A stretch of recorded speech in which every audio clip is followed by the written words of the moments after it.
Chapter 1. The words of Nehemiah son of Hakaliah.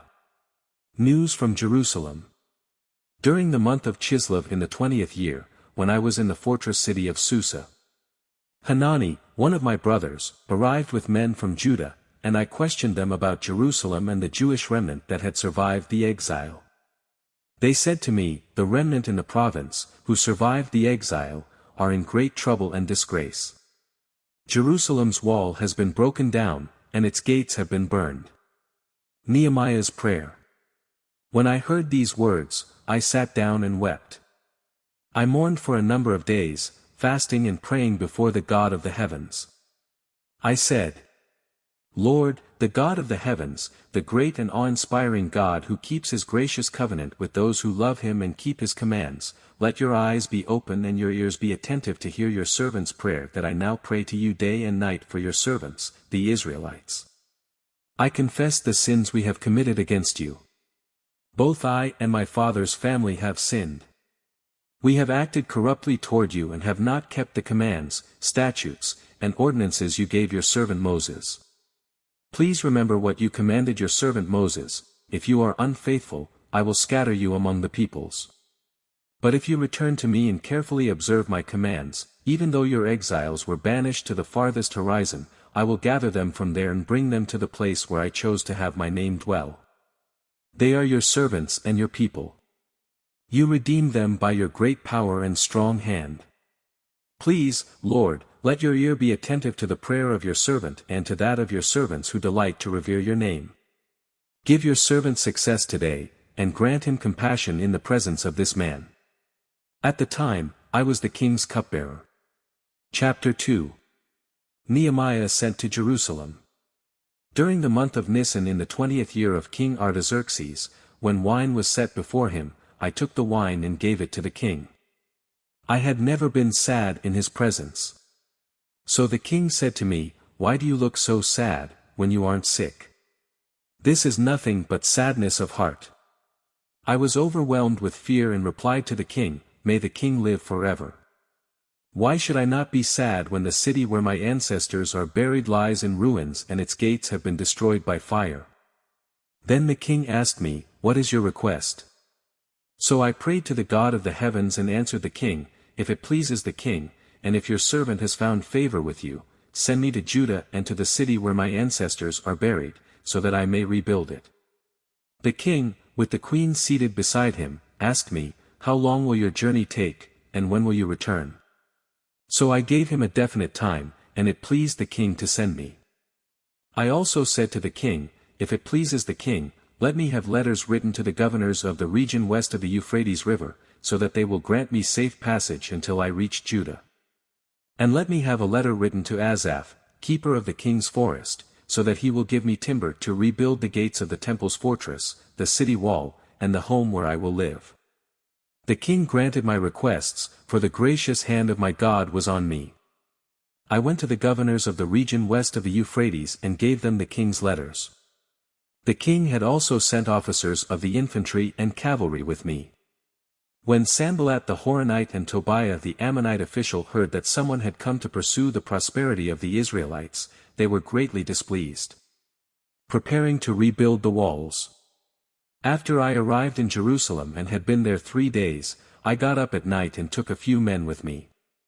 I didn't tell anyone what my God had laid on my heart to do for Jerusalem. The only animal I took was the one I was riding. I went out at night through the valley gate toward the Serpent's Well and the Dung Gate, and I inspected the walls of Jerusalem that had been broken down and its gates that had been destroyed by fire. I went on to the Fountain Gate and the King's Pool, but farther down it became too narrow for my animal to go through. So I went up at night by way of the valley and inspected the wall. Then heading back, I entered through the valley gate and returned. The officials did not know where I had gone or what I was doing, for I had not yet told the Jews, priests, nobles, officials, or the rest of those who would be doing the work. So I said to them, "You see the trouble we are in. Jerusalem lies in ruins and its gates have been burned. Come, let's rebuild Jerusalem's wall, so that we will no longer be a disgrace." I told them how the gracious hand of my God had been on me, and what the king had said to me. They said, "Let's start rebuilding," and their hands were strengthened to do this good work. When Sanballat the Horonite, Tobiah the Ammonite official, and Geshem the Arab heard about this, they mocked and despised us, and said, "What is this you're doing? Are you rebelling against the king?" I gave them this reply, "The God of the heavens is the one who will grant us success.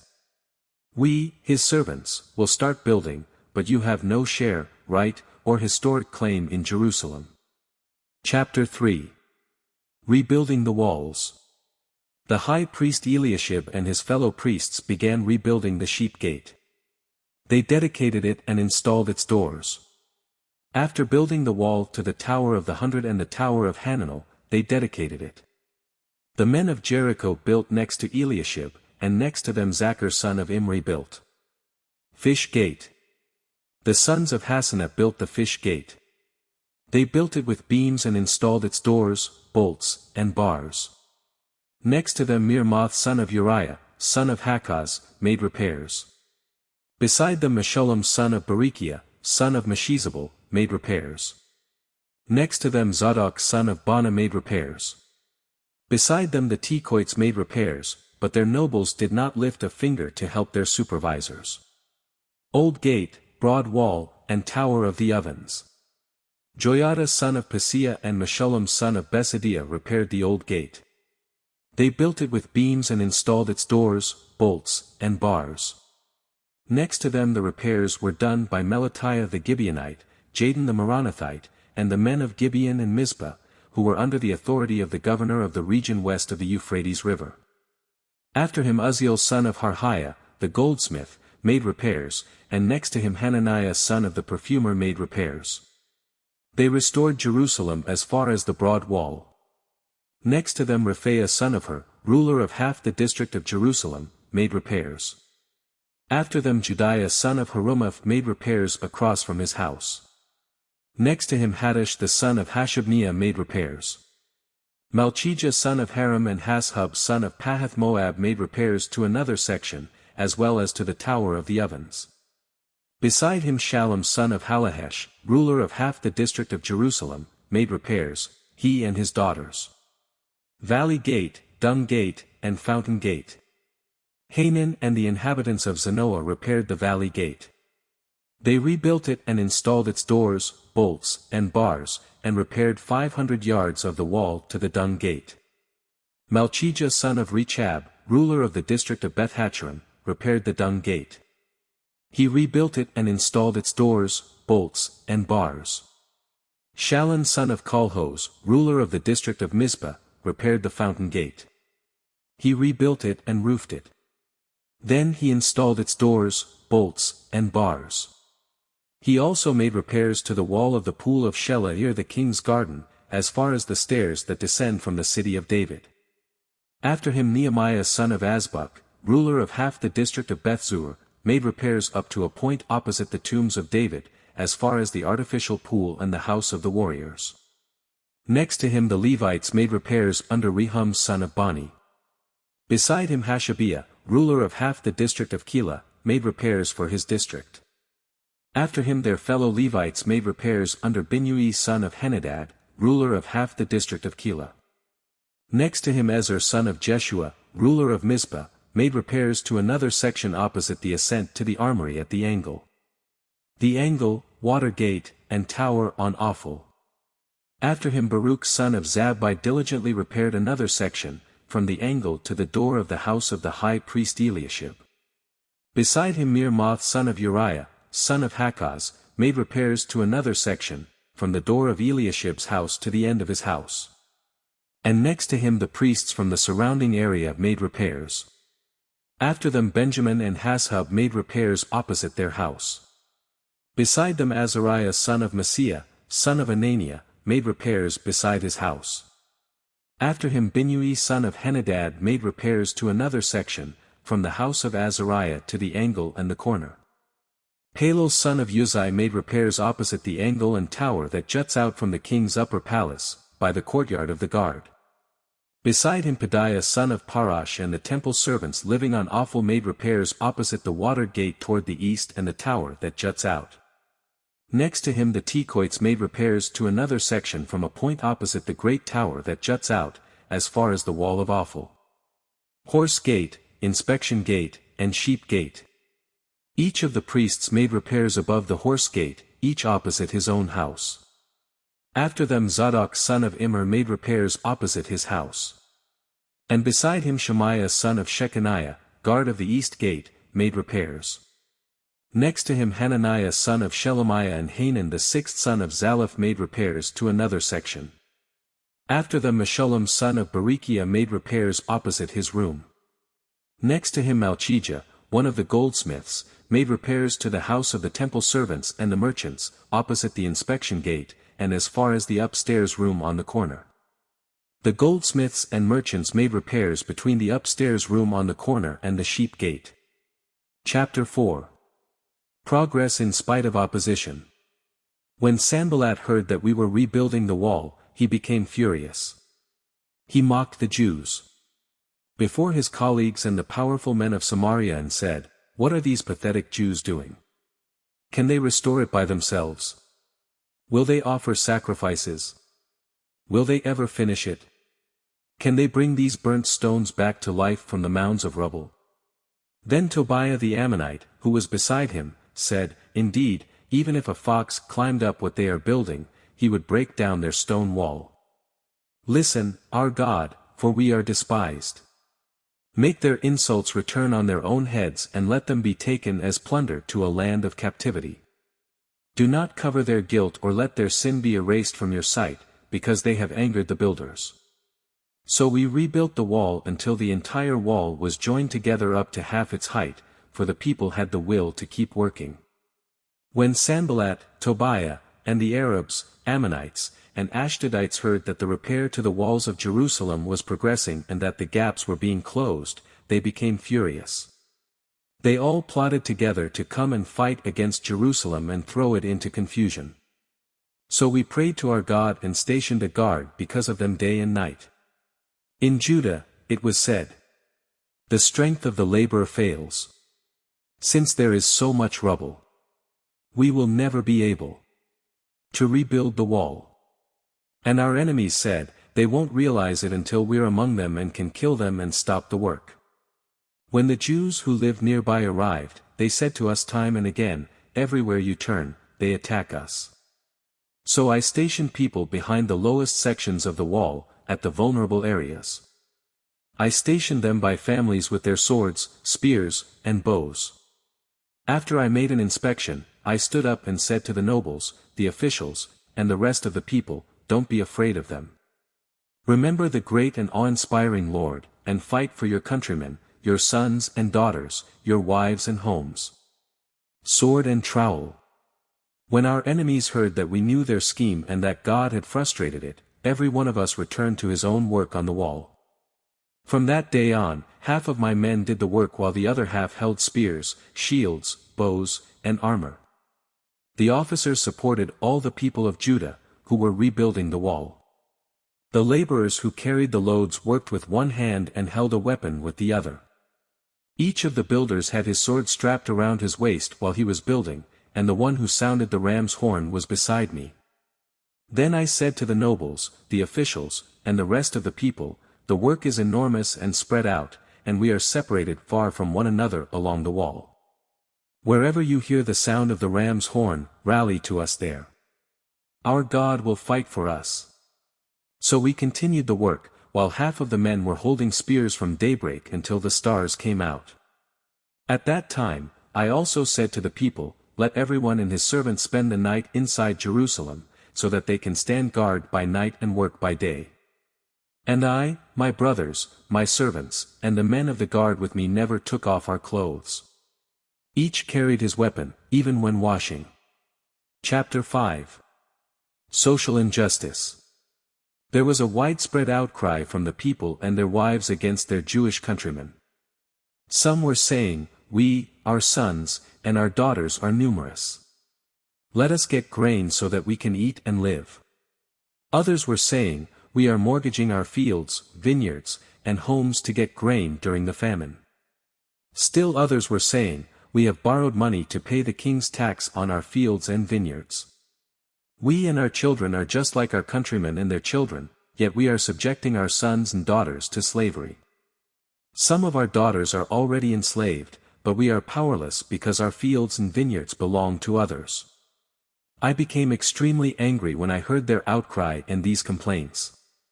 After seriously considering the matter, I accused the nobles and officials, saying to them, "Each of you is charging his countrymen interest."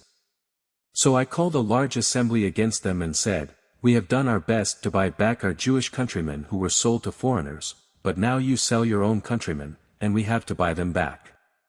They remained silent and could not say a word. Then I said, "What you are doing isn't right. Shouldn't you walk in the fear of our God and not invite the reproach of our foreign enemies? Even I, as well as my brothers and my servants, have been lending them money and grain. Please, let's stop charging this interest. Return their fields, vineyards, olive groves, and houses to them immediately, along with the percentage of the money, grain, new wine, and fresh oil that you have been assessing them." They responded, "We will return these things and require nothing more from them. We will do as you say." So I summoned the priests and made everyone take an oath to do this. I also shook the folds of my robe and said, "May God likewise shake from his house and property everyone who doesn't keep this promise. May he be shaken out and have nothing." The whole assembly said, "Amen," and they praised the Lord. Then the people did as they had promised. Good and bad governors.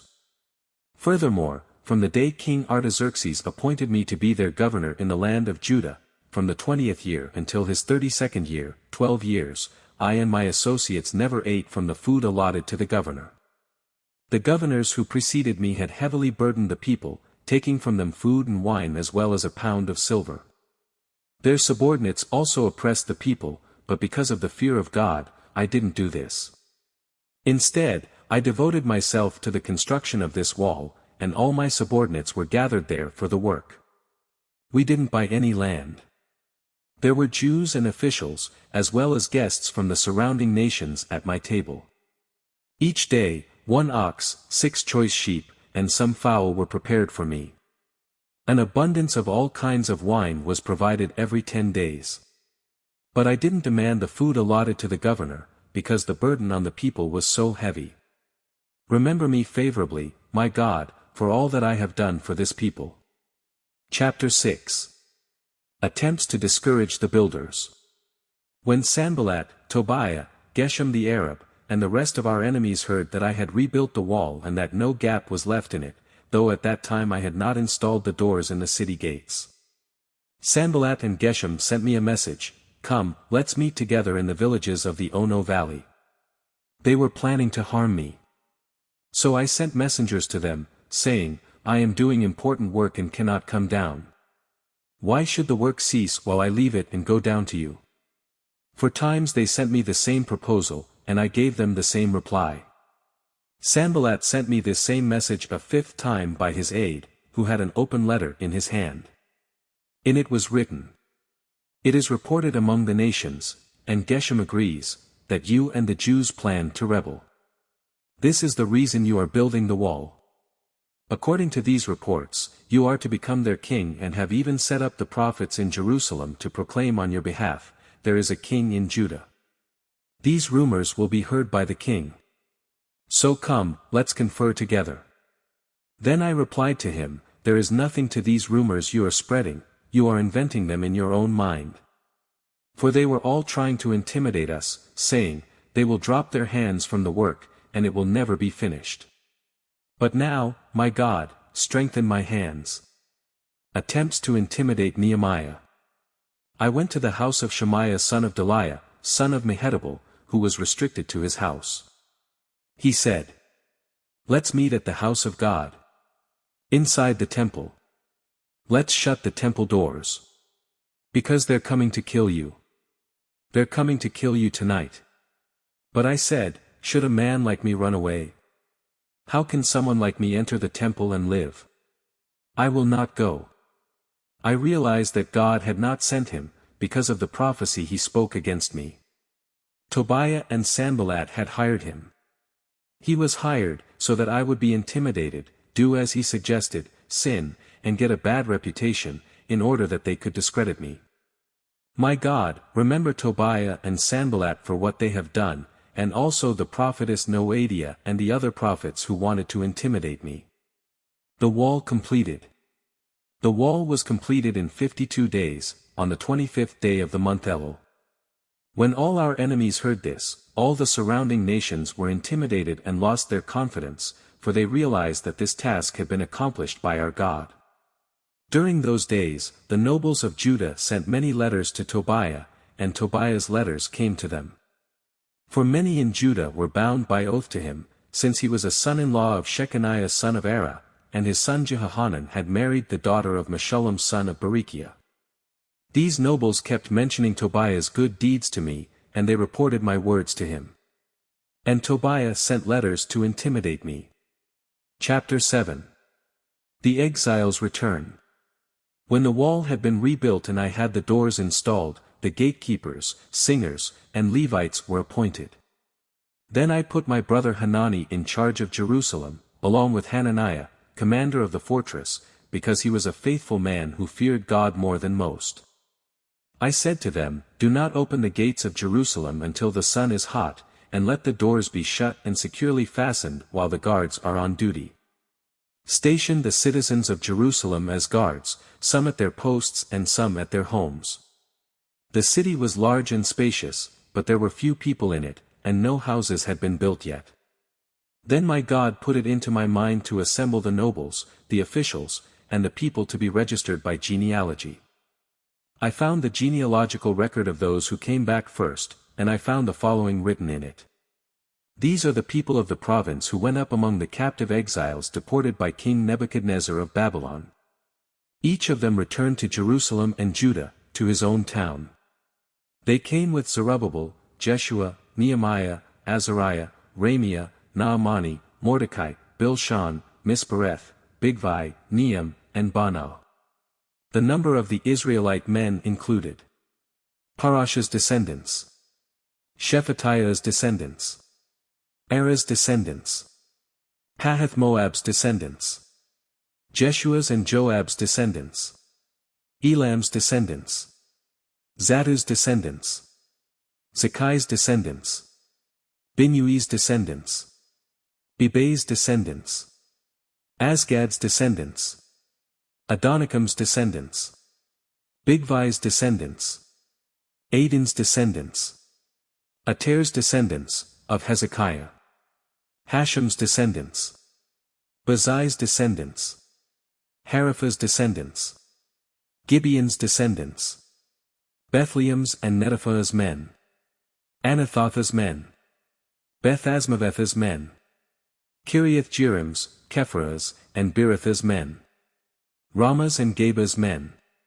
Michmash's men, Bethel's and Ai's men, the other Nebo's men, the other Elam's people, Haram's people, Jericho's people, Lod's, Hadid's, and Ono's people, Sinah's people. The priests included Jedaiah's descendants of the house of Jeshua, Immer's descendants, Pashur's descendants, Haram's descendants. The Levites included Jeshua's descendants, of Kadmiel, Hodevah's descendants. The singers included Asaph's descendants. The gatekeepers included Shallum's descendants, Ater's descendants, Talmon's descendants, Akub's descendants, Haditah's descendants, Shobai's descendants.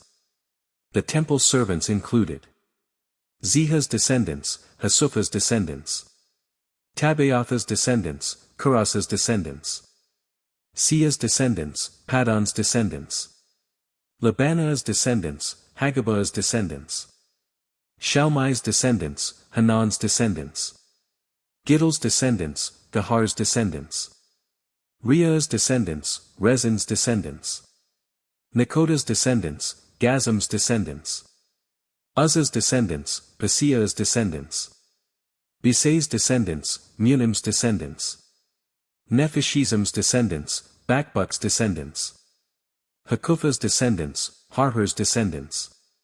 Baslatha's descendants, Mehida's descendants. Harsha's descendants, Barkos's descendants. Sisera's descendants, Tima's descendants. Nezia's descendants, Hatipha's descendants.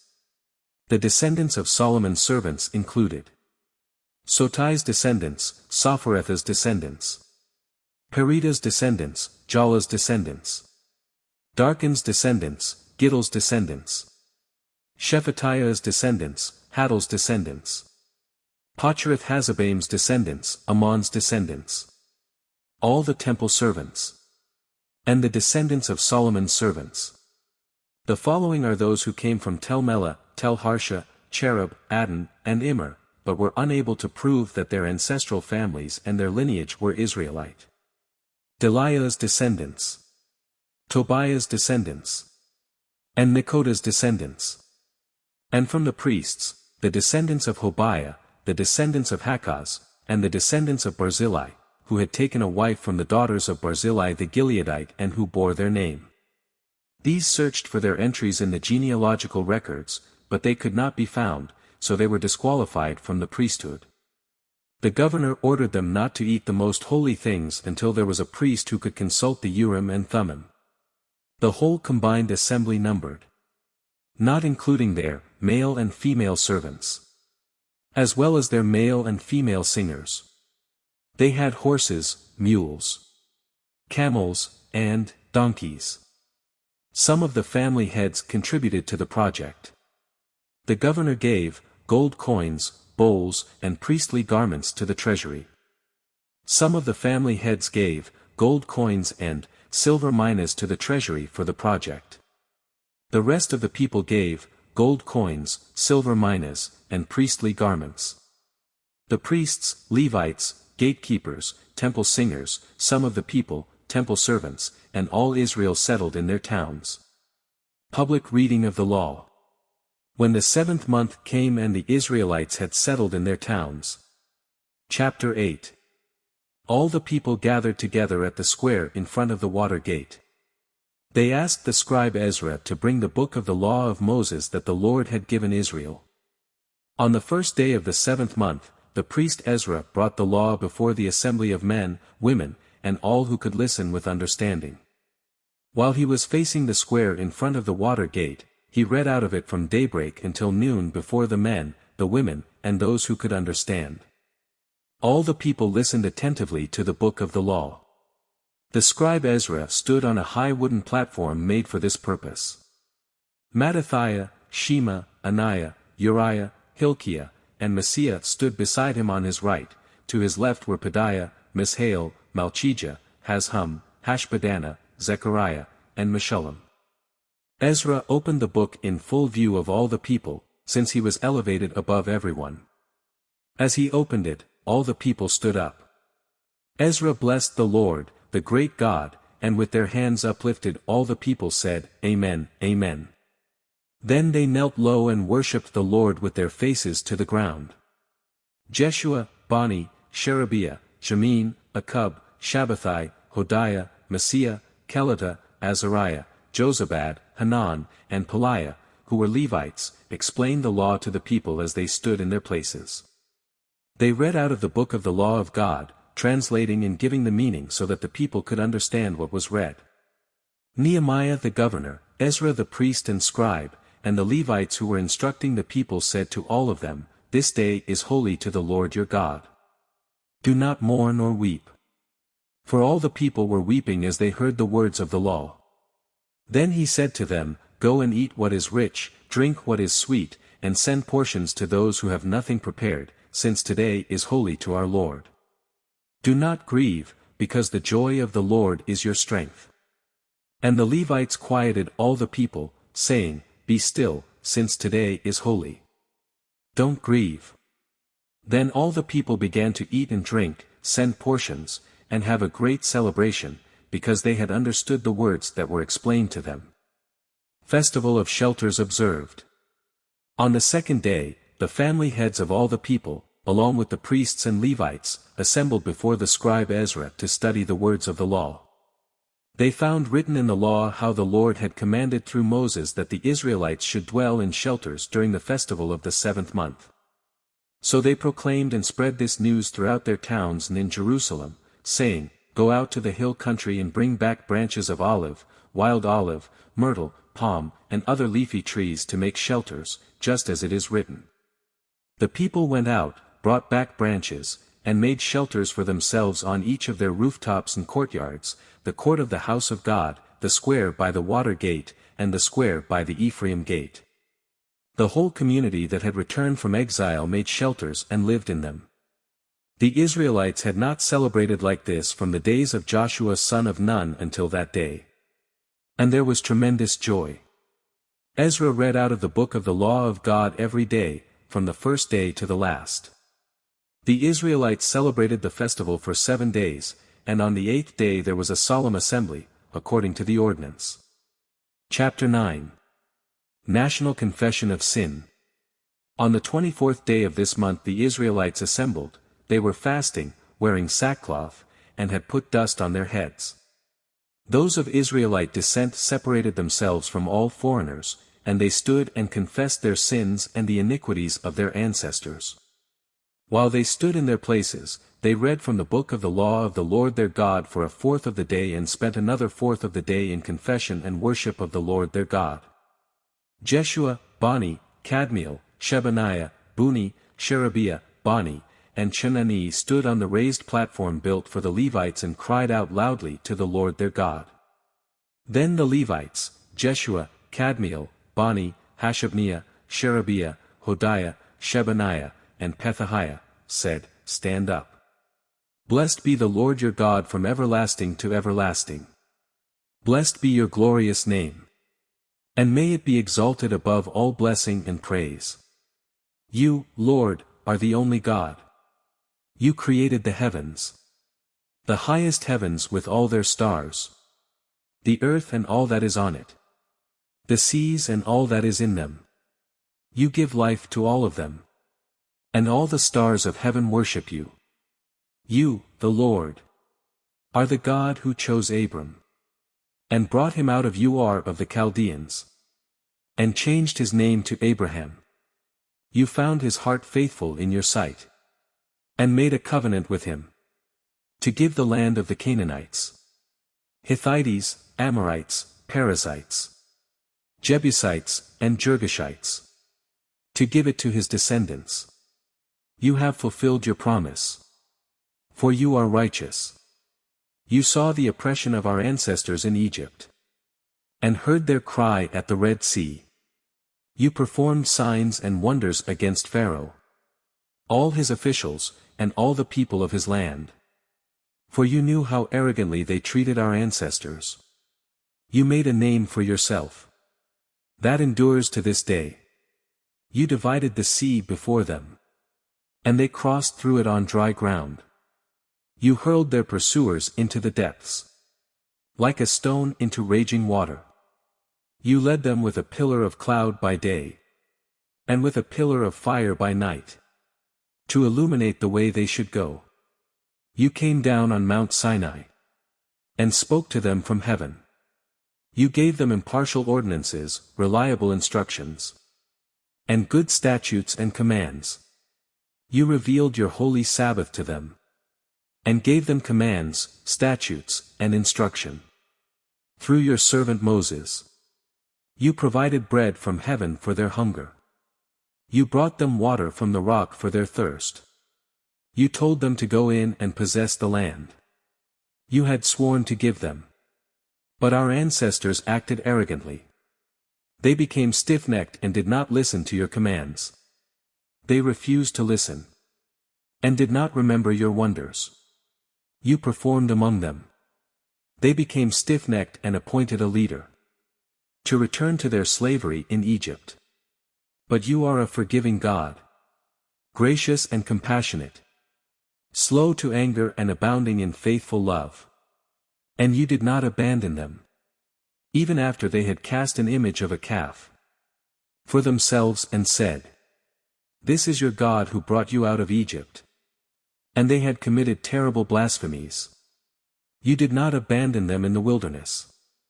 Because of your great compassion. During the day the pillar of cloud never turned away from them, guiding them on their journey. And during the night the pillar of fire illuminated the way they should go. You sent your good spirit to instruct them. You did not withhold your manna from their mouths. And you gave them water for their thirst. You provided for them in the wilderness 40 years. And they lacked nothing. Their clothes did not wear out. And their feet did not swell. You gave them kingdoms and peoples. And established boundaries for them. They took possession of the land of King Sihon of Heshbon. And of the land of King Og of Bashan. You multiplied their descendants like the stars of the sky, and brought them to the land. You told their ancestors to go in and possess. So their descendants went in and possessed the land. You subdued the Canaanites who inhabited the land before them, and handed their kings and the surrounding peoples over to them, to do as they pleased with them. They captured fortified cities and fertile land, and took possession of well-supplied houses, cisterns cut out of rock, vineyards, olive groves, and fruit trees in abundance. They ate, were filled, became prosperous, and delighted in your great goodness. But they were disobedient and rebelled against you. They flung your law behind their backs, and killed your prophets, who warned them, in order to turn them back to you. They committed terrible blasphemies. So you handed them over to their enemies, who oppressed them. In their time of distress, they cried out to you, and you heard from heaven. In your abundant compassion, you gave them deliverers, who rescued them from the power of their enemies. But as soon as they had relief, they again did what was evil in your sight. So you abandoned them to the power of their enemies, who dominated them. When they cried out to you again, you heard from heaven and rescued them. Many times in your compassion, you warned them to turn back to your law. But they acted arrogantly, and would not obey your commands. They sinned against your ordinances, which a person will live by if he does them. They stubbornly resisted, stiffened their necks, and would not obey. You were patient with them for many years, and your spirit warned them through your prophets. But they would not listen. Therefore, you handed them over to the surrounding peoples. However, in your abundant compassion, you did not destroy them or abandon them. For you are a gracious and compassionate God.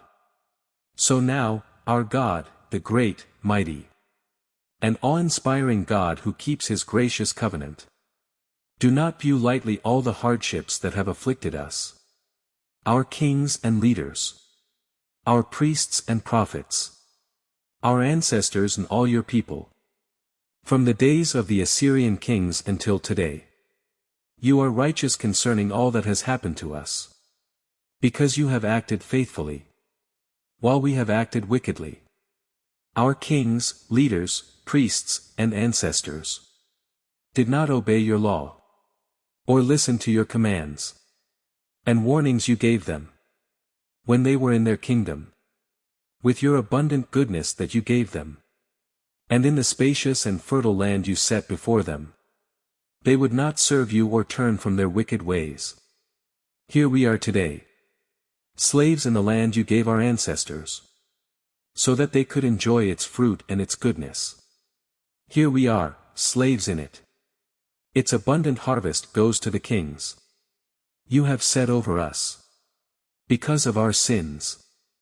They rule over our bodies, and our livestock as they please.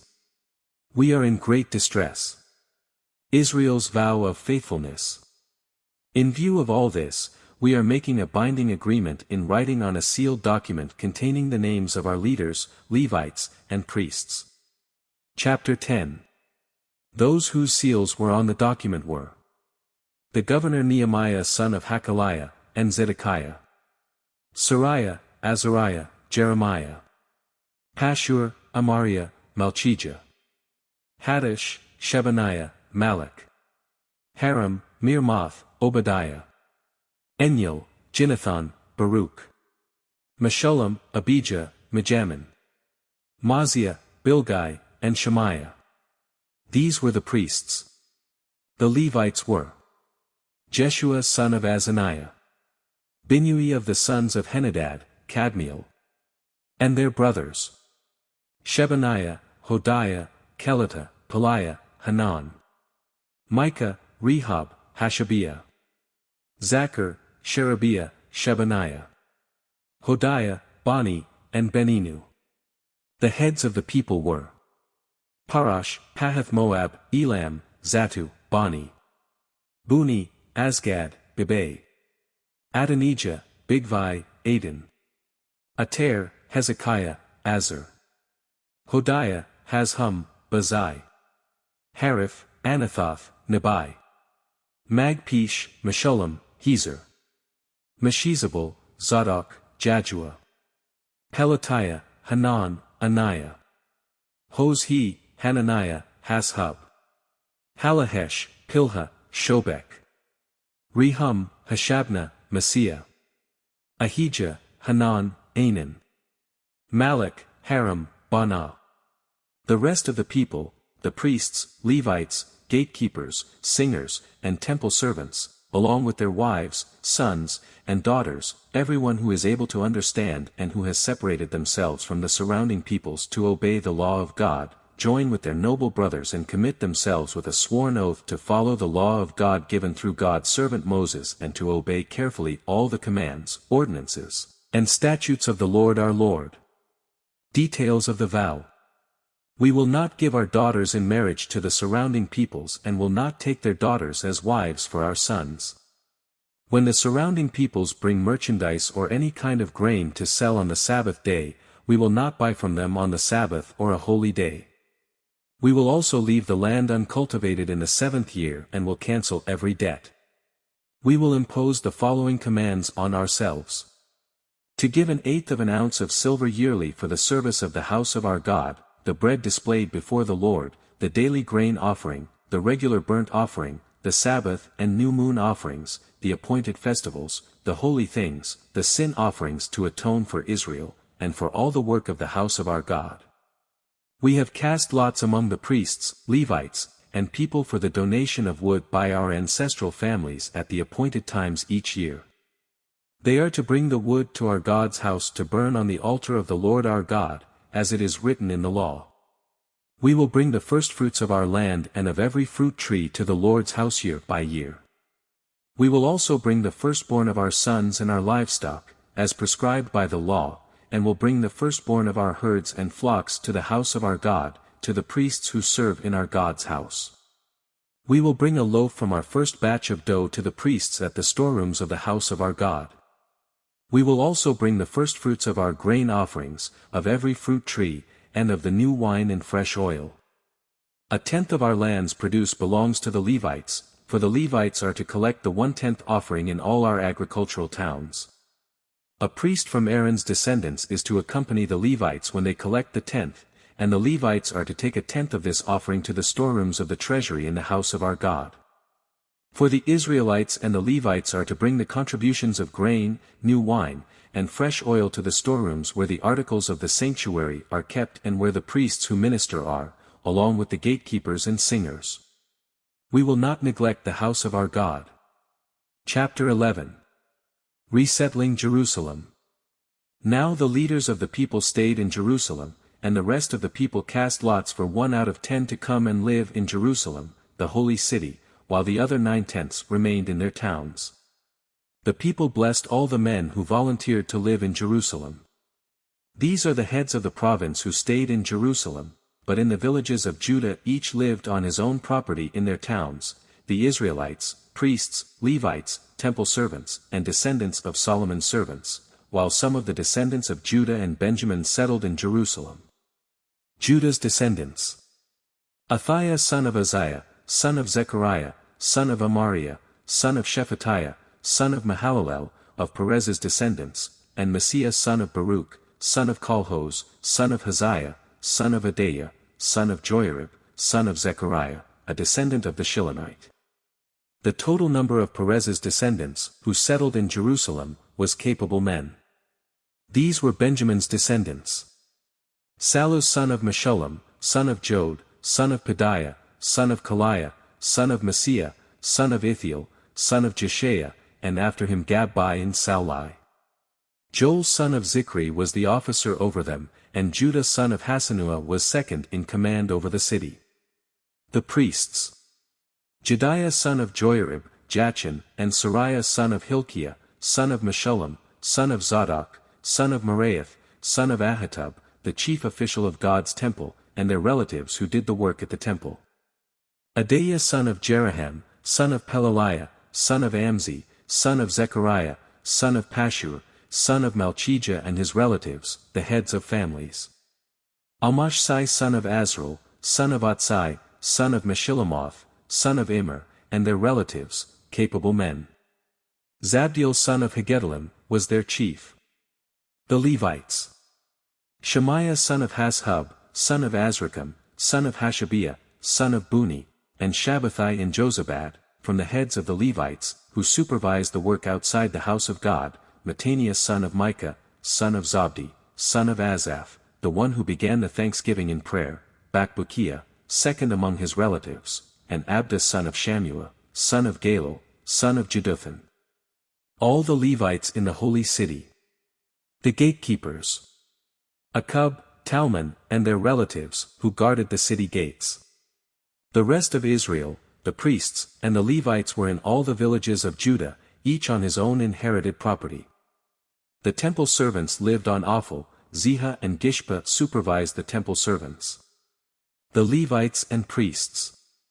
The leader of the Levites in Jerusalem was Uzzi son of Bani, son of Hashabiah, son of Mattaniah, son of Micah, of the descendants of Asaph, who were singers for the service of God's house.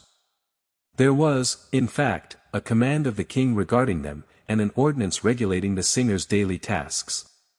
Pethahiah son of Meshizabel, of the descendants of Zerah son of Judah, was the king's agent in every matter concerning the people. As for the farming settlements with their fields, some of Judah's descendants lived in Kiriath Arba, and Dibon and their surrounding villages, and Jekabzeel and its settlements. In Jeshua, Malada, Beth-Pelet, Hazar-Shul, and Beersheba and its surrounding villages. In Ziklag and Makona and its surrounding villages. In En-Rimmon, Zorah, Jarmuth, and Zanoah and Adullam with their settlements. In Lachish with its fields and Azekah and its surrounding villages. So they settled from Beersheba to Hinnom Valley. Benjamin's descendants. From Geba, Michmash, Ijah. And Bethel and its surrounding villages. Anathoth, Nob, Anania. Hazer, Ramah, Gittaim. Hadid, Zeboim, Nebalat. Lod, and Ono, in Craftsman's Valley. Some of the Judean divisions of Levites were in Benjamin. Chapter 12. These are the priests and Levites who went up with Zerubbabel son of Shealtiel and with Jeshua. Sariah, Jeremiah, Ezra. Amariah, Malach, Haddish. Shechaniah, Rehum, Mirmoth. Iddo, Ginnathoi, Abijah. Mijamin, Mediah, Bilgah. Shemaiah, Joiarib, Jedaiah. Sallu, Amok, Hilkiah, Jedaiah. These were the heads of the priests and their relatives in the days of Jeshua. The Levites. Jeshua, Binnui, Kadmiel. Sherebiah, Judah, and Mattaniah. He and his relatives were in charge of the songs of praise. Bakbukiah, Buni, and their relatives stood opposite them in the services. Jeshua fathered Joachim. Joachim fathered Eliashib. Eliashib fathered Joiada. Joiada fathered Jonathan. And Jonathan fathered Jaddua.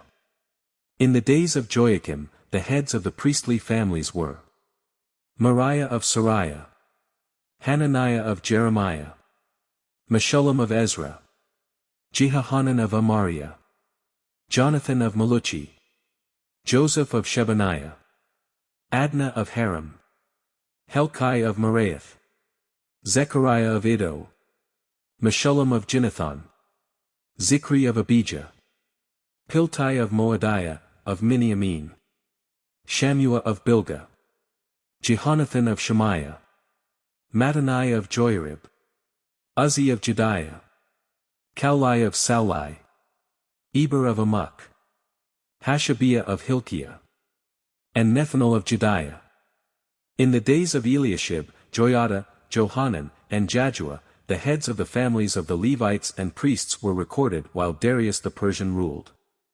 Levi's descendants, the family heads, were recorded in the book of the historical events during the days of Johanan son of Eliashib. The heads of the Levites, Hashabiah, Sherebiah, and Jeshua son of Kadmiel, along with their relatives opposite them, gave praise and thanks, division by division, as David the man of God had prescribed. This included Mattaniah, Bakbukiah, and Obadiah.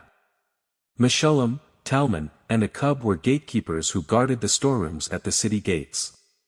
These served in the days of Joachim son of Jeshua, son of Jozadak, and in the days of Nehemiah the governor and Ezra the priest and scribe. Dedication of the Wall. At the dedication of the wall of Jerusalem, they sent for the Levites wherever they lived and brought them to Jerusalem to celebrate the joyous dedication with thanksgiving and singing accompanied by cymbals, harps, and lyres. The singers gathered from the region around Jerusalem, from the settlements of the Netophathites, from Beth Gilgal, and from the fields of Geba and Asmaveth, for they had built settlements for themselves around Jerusalem.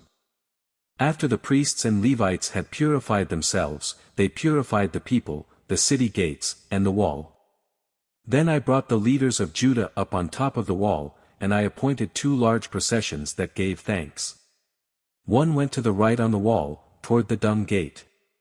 Hoshea and half the leaders of Judah followed, along with Azariah, Ezra, Meshullam, Judah, Benjamin, Shemaiah, Jeremiah, and some of the priests' sons with trumpets, and Zechariah son of Jonathan, son of Shemaiah, son of Mattaniah, son of Micaiah, son of Zachar, son of Asaph followed as well as his relatives, Shemaiah, Azrael, Melalai, Hilalai, Maai, Nethanel, Judah, and Hanani, with the musical instruments of David, the man of God. Ezra the scribe went in front of them. At the fountain gate they climbed the steps of the city of David on the ascent of the wall and went above the house of David to the water gate on the east. The second thanksgiving procession went to the left, and I followed it with half the people along the top of the wall, past the tower of the ovens to the broad wall, above the Ephraim gate, and by the old gate, the fish gate, the tower of Hananel, and the tower of the 100, to the sheep gate. They stopped at the gate of the guard. The 2 thanksgiving processions stood in the house of God. So did I and half of the officials accompanying me, as well as the priests. Eliakim, Messiah, Miniamin, Micaiah, Elioenai, Zechariah, and Hananiah, with trumpets. And Messiah, Shemaiah, Eleazar, Uzzi, Jehohanan, Malchijah, Elam, and Ezer. Then the singers sang, with Jezrahiah as the leader. On that day they offered great sacrifices and rejoiced because God had given them great joy. The women and children also celebrated, and Jerusalem's rejoicing was heard far away.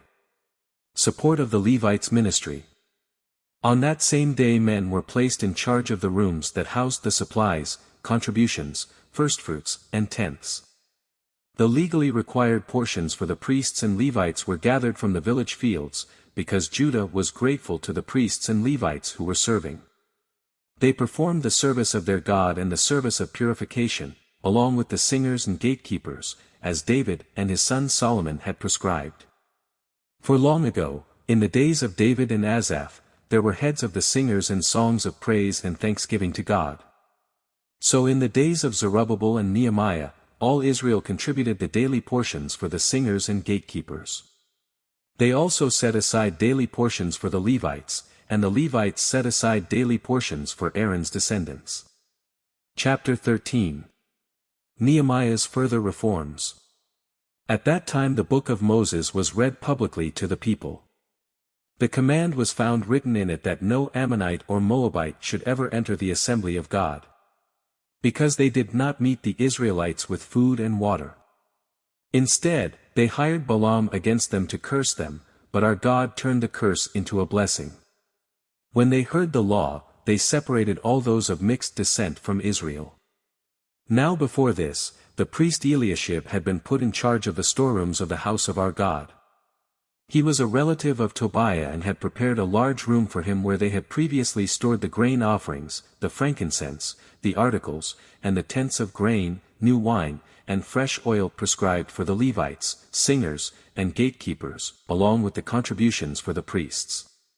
While all this was happening, I was not in Jerusalem, because I had returned to King Artaxerxes of Babylon in the 32nd year of his reign. It was only later that I asked the king for a leave of absence so I could return to Jerusalem. Then I discovered the evil that Eliashib had done on behalf of Tobiah by providing him a room in the courts of God's house. I was greatly displeased and threw all of Tobiah's household possessions out of the room.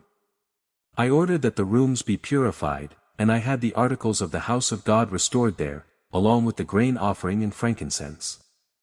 I also found out that because the portions for the Levites had not been given, each of the Levites and the singers performing the service had gone back to his own field. Therefore, I rebuked the officials, asking, "Why has the house of God been neglected?" I gathered the Levites and singers together and stationed them at their posts. Then all Judah brought a tenth of the grain, new wine, and fresh oil into the storehouses. I appointed as treasurers over the storehouses the priest Shelemiah, the scribe Zadok, and Pedaiah of the Levites, with Hanan son of Zachar, son of Mattaniah to assist them, because they were considered trustworthy. They were responsible for the distribution to their colleagues. Remember me for this, my God, and don't erase the deeds of faithful love I have done for the house of my God and for its services. At that time I saw people in Judah treading winepresses on the Sabbath. They were also bringing in stores of grain and loading them on donkeys, along with wine, grapes, and figs. All kinds of goods were being brought to Jerusalem on the Sabbath day. So I warned them against selling food on that day. The Tyrians living there were importing fish and all kinds of merchandise and selling them on the Sabbath to the people of Judah in Jerusalem. I rebuked the nobles of Judah and said to them, "What is this evil you are doing, profaning the Sabbath day? Didn't your ancestors do the same, so that our God brought all this disaster on us and on this city? And now you are rekindling his anger against Israel by profaning the Sabbath." When shadows began to fall on the city gates of Jerusalem just before the Sabbath, I gave orders that the city gates be closed and not opened until after the Sabbath. I posted some of my men at the gates, so that no goods could enter during the Sabbath day. Once or twice the merchants and those who sell all kinds of goods camped outside Jerusalem, but I warned them, "Why are you camping in front of the wall? If you do it again, I'll use force against you." After that they did not come again on the Sabbath. Then I instructed the Levites to purify themselves and guard the city gates in order to keep the Sabbath day holy. Remember me for this also, my God, and look on me with compassion according to the abundance of your faithful love. In those days I also saw Jews who had married women from Ashdod, Ammon, and Moab. Half of their children spoke the language of Ashdod or the language of one of the other peoples but could not speak Hebrew. I rebuked them, cursed them, beat some of their men, and pulled out their hair. I forced them to take an oath before God and said, "You must not give your daughters in marriage to their sons or take their daughters as wives for your sons or yourselves." Didn't King Solomon of Israel sin in matters like this? There was not a king like him among many nations. He was loved by his God, and God made him king over all Israel, yet foreign women drew him into sin. Why then should we hear about you doing all this terrible evil and acting unfaithfully against our God by marrying foreign women? Even one of the sons of Jehoiada, son of the high priest Eliashib, had become a son-in-law to Sanballat the Horonite. So I drove him away from me. Remember them, my God, for defiling the priesthood as well as the covenant of the priesthood and the Levites. So I purified them from everything foreign and assigned specific duties to each of the priests and Levites. I also arranged for the donation of wood at the appointed times and for the firstfruits. Remember me, my God, with favor.